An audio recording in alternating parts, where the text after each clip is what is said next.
ই আকৌ কি কৰিছে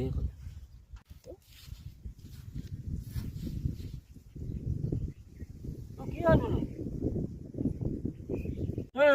কি জঠৰ লাগি চাই আছো ডিঙিডাল বেকা কৰি পিনি হা কি কৰিবি হ'ব দাদা কি হ'ল কালি বহুত ডাঙৰ ঘটনা এটা হ'ল নহয় কি হ'লনো কচোন আমাৰ ৰাজেশৰ ঘৰ বিয়া খাবলৈ গৈছিলোঁ ৰাতি ৰাজেশ তাৰপিছত এই বেতনী তিনিআলিত যে ঘৰ তাহাঁতৰ ঘৰত দৰাৰ লগত গৈছিলোঁ তাৰপৰা আকৌ গাড়ীখনৰ ড্ৰাইভাৰটোৱে ক'লে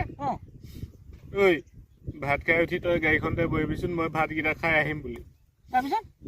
তাৰপৰা মই ভাতকেইটা সোনকালে খাই আহি গাড়ীখনতে বহিলোঁ